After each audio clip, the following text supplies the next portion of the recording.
Bom, vamos lá, gente, para finalizar o 332. Vejam, como o autor da ação ele saiu, de certa maneira, prejudicado com o que prevê o 332, ele terá uma opção. Ele terá uma opção.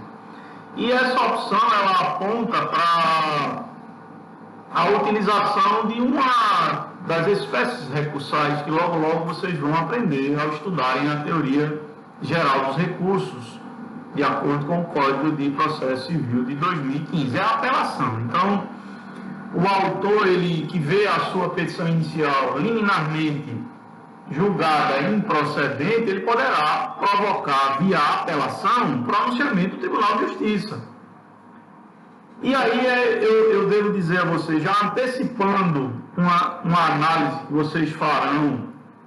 vocês farão ao estudarem as espécies recursais, é que as espécies recursais, que são vias facultativas de devolução de uma análise feita pelo juiz monocraticamente, pelo colegiado, aí vocês vão ouvir muito falar em princípio da colegialidade, quem fala muito bem dele é o Cássio Capinella Bueno, um dos autores que fala muito bem dessa característica, talvez a característica que mais se relacione com a ideia de recurso, além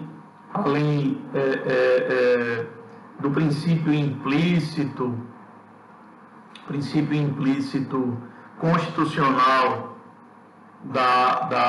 que embasa os recursos, a existência dos recursos, que é o duplo grau de jurisdição, né? O duplo grau de jurisdição é um princípio implícito. Não há dispositivo na lei e nem na Constituição que preveja o duplo grau de jurisdição. A Constituição, ela faz com que a gente deduza a sua existência porque ela estrutura o judiciário brasileiro numa justiça ordinária e numa justiça extraordinária. Pois bem, a apelação, ela tem um efeito que lhe é característico, é o efeito evolutivo. E essa percepção aponta que, excepcionalmente, a apelação nesse caso, né, não só nesse caso, no caso do 330 e no caso do 332, ela terá um efeito que é, digamos, sui generis para ela, que é o chamado efeito regressivo, o juízo de retratação. Então, veja, como o autor ele foi prejudicado pela improcedência liminar da sua petição inicial, ele poderá manejar uma apelação. E aí o juiz ele terá 5 dias, depois de protocolar dessa apelação, o juiz que julgou improcedente a petição inicial, ele poderá se retratar em 5 dias. E aí, se retratando, tranquilo, voltamos a o andamento normal que se espera de uma demanda. Ele vai citar o réu para que o réu se defenda dos pedidos formulados na petição inicial, né? Então, o próprio 332 já explica para a gente. Veja, ó, o réu terá que apelar desse julgamento liminar feito pelo juiz. E aí o juiz ele terá 5 dias para se retratar, né? Então, se o juiz se retratar, voltamos, como eu já falei, à sequência, digamos, natural da ordem das coisas. Do contrário, se ele não se retrata nesses 5 dias, ele vai ter que abrir a oportunidade, aí sim, chamando o réu a participar dessa relação processual. Mas o que eu quero que fique bem pontuado é que o réu, ele entra nessa relação processual para se defender da apelação e não dos pedidos formulados pelo autor na petição inicial. Percebam, ele vem a contrarrazoar a apelação, e aí, com a apelação e as contrarrazões, o recurso subirá para a análise do Tribunal de Justiça. Então, é essa percepção que a gente tem que ter com relação a esse procedimentozinho específico para a improcedência liminar.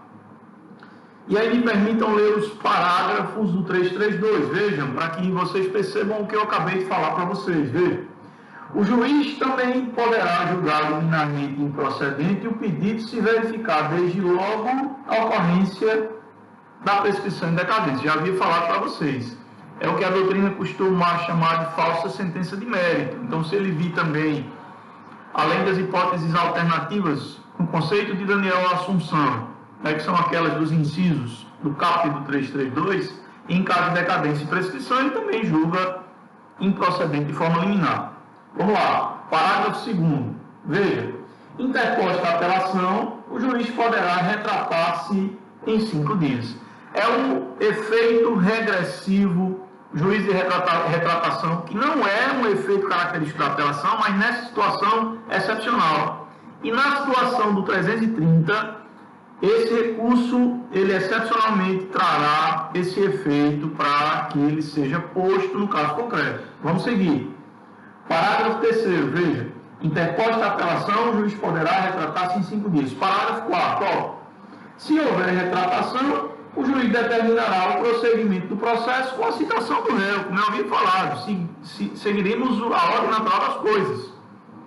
Mas veja, se não houver retratação, determinará a citação do réu para a apresentação das contrarrazões. Veja, o réu não vai analisar a petição inicial, o réu vai analisar a apelação.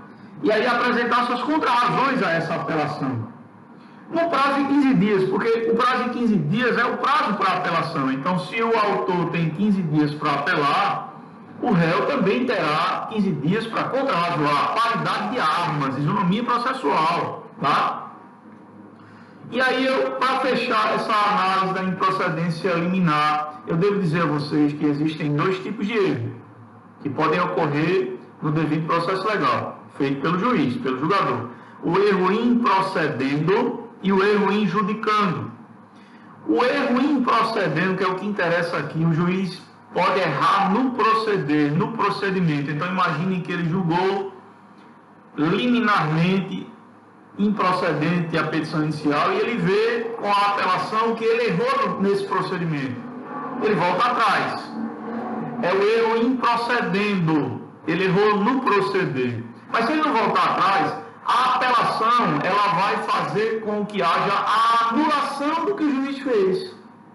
E essa anulação provocada pela apelação do autor da ação vai fazer com que o processo volte ao juiz para que ele, corrigindo esse erro no proceder, ele determine a citação do réu para se defender dos pedidos do autor da ação. Então, meus amigos, essas são as observações frente a esse assunto que é a improcedência liminar do pedido, que está no 332. Grande abraço para vocês e até o próximo encontro.